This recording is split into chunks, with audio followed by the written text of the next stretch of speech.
नमस्कार नमस्कार, स्वागत है आप सभी का। मैं हूं आपके साथ सपना नौवार। शुरुआत करते हैं बुलेटिन की। वाराणसी खजुराहो वंदे भारत एक्सप्रेस ट्रेन रवाना हो गई है। प्रधानमंत्री नरेंद्र मोदी ने हरी झंडी दिखाकर इस ट्रेन को वाराणसी रेलवे स्टेशन से रवाना किया। स्टेशन पर इस मौके पर उत्सव जैसा माहौल देखने को मिला। इस दौरान यात्रियों में भारी उत्साह देखा जा रहा है। प्लेटफॉर्म नंबर 8 के उस पार पीएम मोदी की एक झलक पाने को लोग बेताब नजर आ रहे हैं। इस दौरान प्रधानमंत्री नरेंद्र मोदी ने कहा कि काशी खजुराहो वंदे भारत के अलावा फिरोजपुर दिल्ली वंदे भारत, लखनऊ सहारनपुर वंदे भारत और एर्नाकुलम बेंगलुरु वंदे भारत ट्रेनों को भी आज हरी झंडी दिखाई गई। अवदेश में 160 से अधिक नई वंदे भारत ट्रेनें संचालित हो रही हैं। प्रधानमंत्री नरेंद्र मोदी ने कहा कि आज देश में चलाई जा रही वंदे भारत, नमो भारत और अमृत भारत जैसी ट्रेनें भारतीय रेलवे की अगली पीढ़ी की नींव तैयार कर रही हैं। उन्होंने कहा कि यह सिर्फ रेल परियोजनाएं नहीं बल्कि भारतीय रेलवे को ट्रांसफॉर्म करने का एक राष्ट्रीय अभियान है। वंदे भारत ट्रेन को उन्होंने भारतीयों द्वारा और भारतीयों के लिए बनाई गई ट्रेन बताते हुए कहा कि इस पर हर भारतीय को गर्व होना चाहिए। अब आज का दिन भी बड़ा शुभ है। हम ई विकास पर्व के आप सब लोग के शुभकामना देत है। साथियों, दुनिया भर के विकसित देशों में आर्थिक विकास का बहुत बड़ा कारण वहां का इंफ्रास्ट्रक्चर रहा है। जिन भी देशों में बड़ी प्रगति, बड़ा विकास हुआ है, उनके आगे बढ़ने के पीछे बहुत बड़ी शक्ति वहां के इंफ्रास्ट्रक्चर डेवलपमेंट की है। अब मान लीजिए कोई इलाका है, लंबे समय से वहां रेल नहीं जा रही है, रेल की पटरी नहीं है, ट्रेन नहीं आती है, स्टेशन नहीं है, लेकिन जैसे ही वहां पटरी लग जाएगी, स्टेशन बन जाएगा, उस नगर का अपने आप विकास शुरू हो जाता है। लेकिन जैसे ही एक छोटा सा रोड बन जाता है, किसानों की आवाजाही, किसानों का माल वहां से बाजार में जाना शुरू हो जाता है। मतलब इंफ्रास्ट्रक्चर यानी बड़े बड़े ब्रिज, बड़े बड़े हाईवे, इतना ही नहीं होता है। कहीं पर भी जब ऐसी व्यवस्थाएं विकसित होती है तो उस क्षेत्र का विकास शुरू हो जाता है। जैसा हमारा गांव का अनुभव है, जैसा हमारे कस्बे का अनुभव है, जैसा हमारे छोटे नगर का अनुभव है, वैसा ही पूरे देश का भी होता है।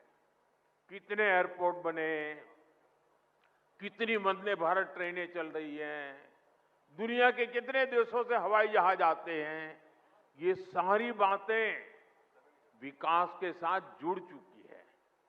और आज भारत भी बहुत तेज गति से इसी रास्ते पर चल रहा है। इसी कड़ी में आज देश के अलग अलग हिस्सों में नई वंदे भारत ट्रेनों की शुरुआत हो रही है।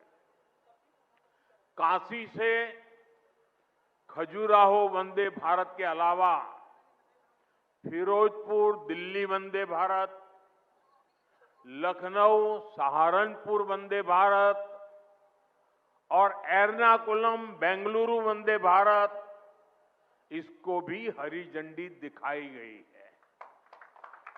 इन 4 नई ट्रेनों के साथ ही अब देश में 160 से ज्यादा नई वंदे भारत ट्रेनों का संचालन होने लगा है। मैं काशी वासियों को,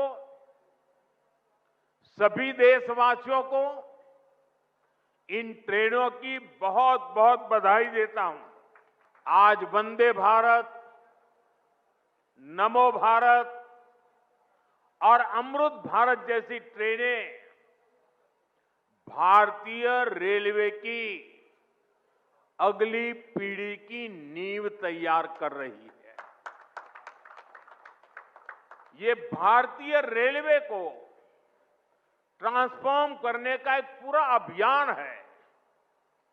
वंदे भारत भारतीयों की, भारतीयों द्वारा, भारतीयों के लिए बनाई हुई ट्रेन है, जिस पर हर भारतीय को गर्व है। वरना पहले हम कर सकते हैं क्या? ये तो विदेश में हो सकता है, हमारे यहां होता होने लगा कि नहीं होने लगा? हमारे देश में बन रहा है कि नहीं बन रहा है? हमारे देश के लोग बना रहे हैं कि नहीं बना रहे? ये हमारे देश की ताकत है। वाराणसी से प्रधानमंत्री नरेंद्र मोदी ने नई वंदे भारत एक्सप्रेस को हरी झंडी दिखाकर रवाना किया। यह ट्रेन वाराणसी विंध्यवासिनी धाम खजुराहो रूट पर चलती हुई आधुनिक सुविधाओं से यात्रियों को लाएगी। सुबह 10:34 पर Vande Bharat express Vindhyachal railway station पर पहुंची। थोड़ी देर रुककर आगे बढ़ गई। उसी समय उत्तर प्रदेश के कैबिनेट मंत्री आशीष पटेल और नगर विधायक रत्नाकर मिश्रा ने भी हरी झंडी दिखाकर खजुराहो के लिए रवाना किया। बता दें कि ये वंदे भारत ट्रेन वाराणसी से खजुराहो तकरीबन 442 किलोमीटर की दूरी 8 घंटों में तय करेगी, जिससे मिर्जापुर एवं आसपास के क्षेत्र को पर्यटक के लिए बढ़ावा मिलेगा। साथ ही विंध्याचल धाम रेलवे स्टेशन पर सोगरिया दानापुर एक्सप्रेस का ठहराव भी शुरू किया गया, जिससे क्षेत्र के यात्रियों को एक और नई सौगात मिली।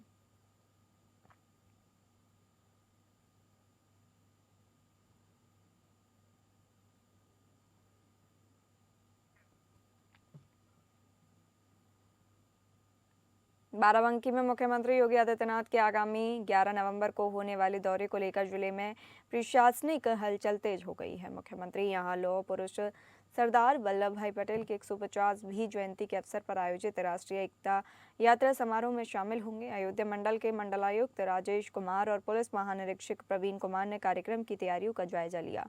इस दौरान विधायक साकेंद्र प्रताप वर्मा, जिलाधिकारी शशांक त्रिपाठी, पुलिस अधीक्षक अर्पित विजयवर्गीय और अन्य प्रशासनिक अधिकारी मौजूद रहे।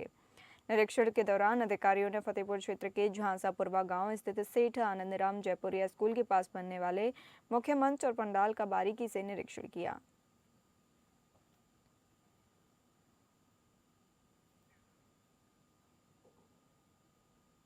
समाजवादी पार्टी की सांसद डिंपल यादव मैनपुरी के करहल विधानसभा स्थित कुसामा चौराहे पर एक शादी समारोह में शामिल होने के लिए पहुंची। इस दौरान समाजवादी पार्टी के पदाधिकारी और कार्यकर्ताओं ने सांसद डिंपल यादव का जोरदार स्वागत किया। इस बीच मीडिया से रूबरू होते हुए डिंपल यादव ने कई सवालों के जवाब दिए। इस अवसर पर बिहार चुनाव को लेकर सपा सांसद डिंपल यादव ने कहा कि बिहार के प्रथम चरण के चुनाव से बहुत ही अच्छे संकेत मिले हैं। बम्पर वोटिंग हुई है और युवाओं ने बढ़-चढ़ कर हिस्सा लिया है। बीजेपी के द्वारा चलाए जाने वाले वंदे मातरम अभियान के बारे में पूछे जाने पर बोली डिंपल यादव ने कटाक्ष करते हुए कहा कि अक्सर देखा गया है जब चुनाव नजदीक आते हैं बीजेपी इसी तरह के नेगेटिव प्रोपेगेंडा वाले कार्यक्रम चलाती है। उन्होंने कहा कि वंदे मातरम तो रोज होना चाहिए, लेकिन बीजेपी मुख्य मुद्दों से लोगों का ध्यान भटकाती है। कैसे लगता है? लगातार विपक्षी पार्टियों का निरंतर कहना है कि कहीं ना कहीं ये सरकार प्रशासन शासन के माध्यम से, वोट काटने के माध्यम से और अब एक नए लेवल का जो भ्रष्टाचार वोटर लिस्टों का सामने दिखाई दे रहा है, ये पूरे हमारा जो लोकतंत्र है इसके लिए खतरा नजर आ रहा है। अभी अक्सर देखा गया है जब चुनाव आते हैं तो इस तरह के नेगेटिव प्रोपेगेंडा वाले कार्यक्रम सरकार चलाती है। वंदे मातरम तो रोज होना चाहिए, क्यों नहीं होना चाहिए? तो ये बेसिकली लोगों का ध्यान भटकाने के लिए, और जो मूल मुद्दे हैं जहाँ युवा और रोजगार का मुद्दा है, जहाँ पे आप युवाओं को नौकरी नहीं दे पा रहे, जहाँ आप कोई मैन्युफैक्चरिंग सेटअप्स नहीं कर पा रहे हैं, जहाँ शिक्षा और स्वास्थ्य की व्यवस्थाएं पूरी तरह चरमरा गई है और पूरे उत्तर प्रदेश में जिस तरह का भ्रष्टाचार देखने को मिल रहा है, मैं समझती हूँ इतना भ्रष्टाचार कभी किसी सरकार में कहीं नहीं हुआ। मैनपुरी जनपद के ब्लॉक जागीर क्षेत्र के गांव भावंत में इंडिया कोटिडियाना कंपनी के माध्यम से स्पेन देश के 7 विदेशी पर्यटक घूमने पहुंचे। ट्रांसलेटर दीपक प्रजापति के साथ स्पेन के पर्यटक पिलर, मार, मिरियम, अरोहा, लेया, जोन आदि मौजूद थे। सबसे पहले वे गांव में रोहित प्रजापति के यहां होम स्टे पर रुके। यहां 75 वर्षीय मोस्ट्री और ग्रामीणों ने तिलक और माला पहनाकर उनका स्वागत किया। इसके बाद उन्होंने मिट्टी के बर्तन में चाय और सिंघाड़े का स्वाद चखा। और तारीफ की। फिर उन्होंने पड़ोस के एक घर में मिट्टी के बर्तनों को बनाकर देखा और खुश हुए, जिसके बाद सभी पर्यटकों ने एक एक कर चक्की चलाकर आटा पीसने की कोशिश की। इस दौरान विदेशी पर्यटकों को देखकर छोटे छोटे बच्चे और ग्रामीण इकट्ठे हो गए, जिसके साथ उन्होंने फोटो खिंचवाई और बातचीत की। फिर वो सभी पर्यटक अपनी गाड़ी से पांडव कालीन जगदर महादेव मंदिर पहुंचे और मंदिर के बारे में जानकारी ली।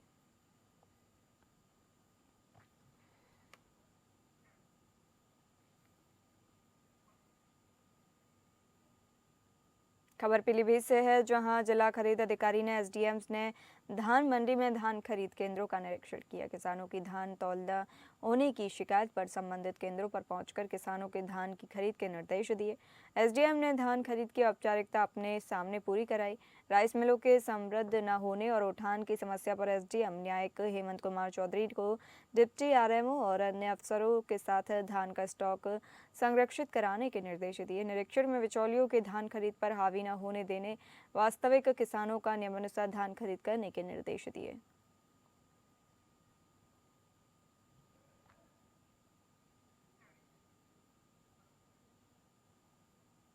यूपी अमरोहा पुलिस लाइन में राष्ट्रीय गीत वंदे मातरम के 150 वर्ष पूरे होने के उपलक्ष्य में कार्यक्रम का आयोजन किया गया। सभी पुलिस अधिकारी कर्मचारी गणों द्वारा सामूहिक रूप से राष्ट्रीय गीत वंदे मातरम का गायन किया गया।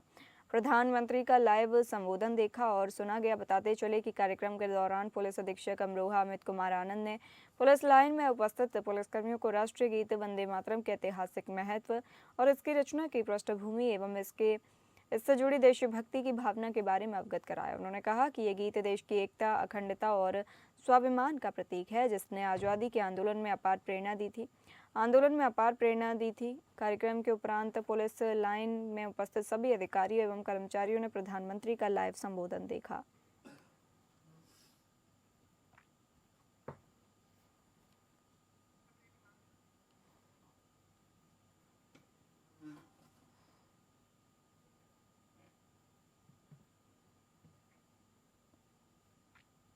रामनगरी अयोध्या से भरत मिलाप यात्रा धूमधाम से चित्रकूट के लिए रवाना हुई।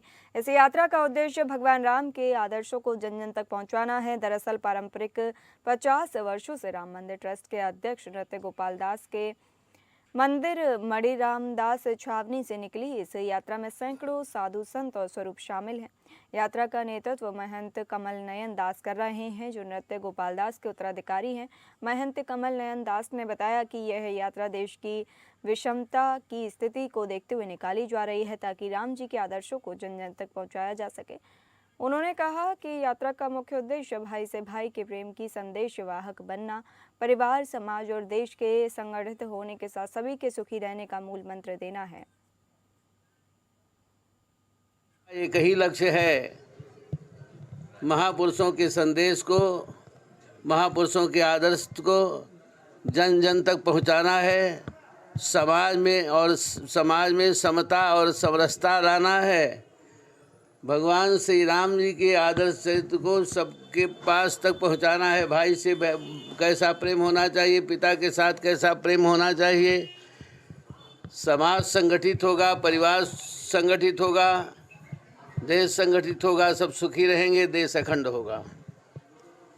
यात्रा महाराज जी कहाँ कहाँ तक चलेगी, कब पहुँचेगी? यात्रा अयोध्या से चल करके चित्रकूट तक जाएगी। चित्रकूट में भरत मिलाप होगा, बहुत सुंदर होगा। बस जैसे गाजीपुर से एक हैरान कर देने वाला मामला खुलासा हुआ है। एक विवाहिता के परिजनों ने उसे मृत बताते हुए ससुराल पक्ष पर दहेज और हत्या का मुकदमा दर्ज कराया था। परिवार का आरोप था कि युवती की हत्या कर शव गायब कर दिया गया, लेकिन पुलिस की जांच ने पूरा मामला पलट दिया। जिस मृत विवाहिता की तलाश की जा रही थी, वह जिंदा मिली और अपने प्रेमी के साथ दूसरी शादी रचाकर ग्वालियर में रह रही थी। इसी बात का खुलासा सीओ सैदपुर रामकृष्ण तिवारी ने किया। मामला सादा थाना क्षेत्र के बरह पार भोजू राय गांव की है, जहां की रहने वाली राजवंती देवी ने अपनी बेटी रुचि की शादी साल 2023 में खानपुर थाना क्षेत्र के हथौड़ा गांव निवासी राजेंद्र से की थी। बीते 3 अक्टूबर को राजवंती देवी ने पुलिस अधीक्षक को प्रार्थना पत्र देकर आरोप लगाया कि उनकी बेटी की हत्या कर शव गायब कर दिया गया है। शिकायत के आधार पर पुलिस ने रुचि के पति राजेंद्र समेत 6 ससुराल पक्ष के लोगों पर दहेज, हत्या और अन्य धाराओं में केस दर्ज कर लिया। मामले की गंभीरता को देखते हुए सैदपुर सीओ रामकृष्ण तिवारी ने जांच शुरू की।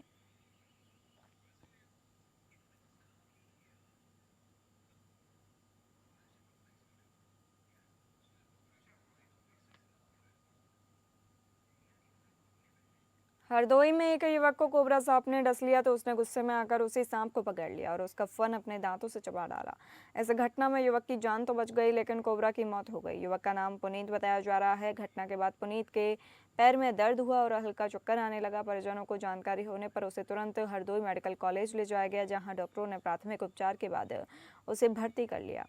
रात भर निगरानी में रखने के बाद उसकी हालत सामान्य हुई। फिलहाल इस घटना से न सिर्फ गाँव के लोग बल्कि चिकित्सक भी हैरान है।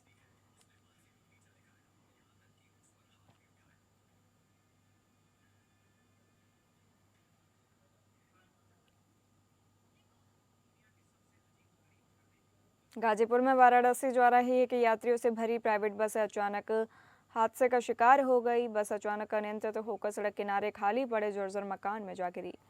जा टकराई। हादसे में बस बुरी तरह से क्षतिग्रस्त हुई, लेकिन सबसे बड़ी राहत की बात यह है कि सभी यात्री सुरक्षित हैं। कुछ लोगों को हल्की चोटें जरूर आई हैं, मगर कोई बड़ी जनहानि नहीं हुई है। दरअसल हादसा गाजीपुर नंदगंज थाना क्षेत्र के फतेउल्लाहपुर इलाके में हुआ। जानकारी के मुताबिक बस में करीब 40 यात्री सवार थे। वाराणसी की तरफ जाते हुए अचानक बस का स्टीयरिंग जाम हो गया। ड्राइवर बस को संभाल नहीं सका। बेकाबू बस सीधे सड़क किनारे स्थित एक पुराने जर्जर मकान से टकरा गई। दुर्घटना के बाद स्थानीय लोगों और पुलिस की मदद से घायलों को प्राथमिक उपचार दिलवाया गया। वहीं बस का अगला हिस्सा पूरी तरह से चकनाचूर हो गया। आवाज खुली कठवा मोड़ से। कहाँ जा रही थी बस? बस बनारस जा रही थी। जी जी। इसमें लगभग 35 से 40 लोग थे। हम लोग बैठे थे, बस अपने गंतव्य पे सही से चल रही थी। ठीक, अचानक मतलब ऐसा हम लोग को महसूस ही नहीं हुआ कि बस धड़ाक से मतलब कि बगल में जाने लगी। बाद में पता चला कि ये इसका हाँ टूटने की आवाज़ आई थी। बाद में पता चला कि स्टीयरिंग फेल हो गया था। ये ड्राइवर थोड़ी सी बुद्धिमानी की है कि बस को किनारे उतार लिए, वरना अगर रोड पे चलता तो बहुत बड़ा हादसा भी हो सकता था। जी जी बिल्कुल। ड्राइवर का बहुत ही मतलब कि प्रेजेंट ऑफ माइंड बढ़िया काम किया। किसी को चोट भी आई है? चोट हल्का फुल्का ड्राइवर को आया। जो आगे लोग बैठे थे, शीशा फूटने की वजह से थोड़ी बड़ी चोट आई थी, क्योंकि दीवार से टकराई थी जब बस, तो दीवार का ईंटा भी कुछ अंदर गया था, तो कुछ लोगों को हल्की फुल्की चोट आई थी। यूपी के हमीरपुर जिले में तेज रफ्तार मिनी ट्रक ने बाइक सवार 3 युवकों की जान ले ली। राठ बनवाड़ी मार्ग पर 70 किलोमीटर प्रति घंटा की रफ्तार से उल्टी दिशा से आ रहे मिनी ट्रक ने बाइक सवार 2 चचेरे भाइयों समेत 3 युवकों को रौंद दिया। तीनों की मौके पर ही दर्दनाक मौत हो गई। गुस्साए ग्रामीणों ने शव सड़क पर रखकर जाम लगा दिया।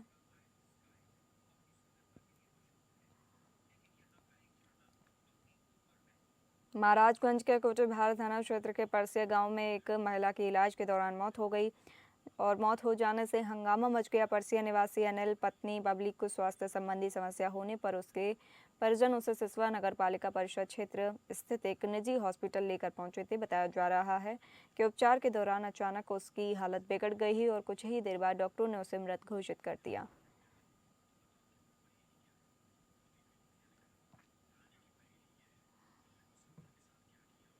बरेली जनपद में वरिष्ठ पुलिस अधीक्षक निर्देशन में अपराध एवं अपराधियों के विरुद्ध चलाए जा रहे सघन अभियान के तहत जिले में सक्रिय 31 अपराधियों की निगरानी के लिए डी क्लास की हिस्ट्री शीटर सीट खोली गई है, जो गोकसी, एनडीपीएस एक्ट, मारपीट, लूट, गोकस, मादक पदार्थों की तस्करी, चोरी, बलवा एवं हत्या के प्रयास, अवैध शराब, अवैध शस्त्र फैक्ट्री जैसे गंभीर एवं संगीन अपराधों में लिप्त रहे हैं। न कि निरंतर निगरानी एवं प्रभावी अंकुश लगाने के उद्देश्य से कार्रवाई की गई है। अपराध एवं अपराधियों के विरुद्ध चलाए जा रहे सघन अभियान के तहत जिले में सक्रिय 31 अपराधियों की निगरानी हेतु डी क्लास की हिस्ट्री सीट खोली गई है, जो गौकसी, एनडीपीएस एक्ट, मारपीट, लूट, गौवध, मादक पदार्थों की तस्करी, चोरी, बलवा एवं हत्या के प्रयास, अवैध शराब, अवैध शस्त्र फैक्ट्री जैसे गंभीर एवं संगीन अपराधों में लिप्त रहे हैं। इनकी निरंतर निगरानी एवं प्रभावी अंकुश लगाने के उद्देश्य से यह कार्रवाई की गई है। यह सघन कार्रवाई निरंतर जारी है तथा अन्य अभियुक्त गणों के भी चिन्हीकरण की कार्रवाई चल रही है। जिनके विरुद्ध निगरानी की आवश्यकता है, उनके विरुद्ध भी भविष्य में एसटीसी खोलकर निगरानी की कार्रवाई प्रारंभ की जाएगी। मैनपुरी जनपद वेवर थाना क्षेत्र के ग्राम करपिया में झोला छाप डॉक्टर के इलाज से युवक की मौत हो गई। झोला छाप डॉक्टर ने 6,000 रुपए में डेंगू के इलाज का दावा किया था। मामले की तहरीर थाने पर दी गई है। मृतक के पिता की तहरीर पर पुलिस ने शव का पंचनामा भरकर पोस्टमार्टम के लिए भेज दिया है।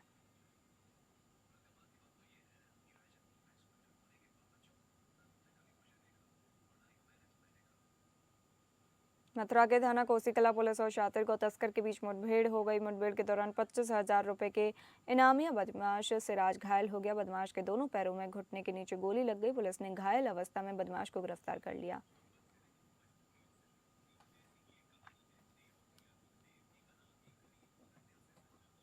फिलहाल इस बुलेटिन में इतना ही। नमस्कार।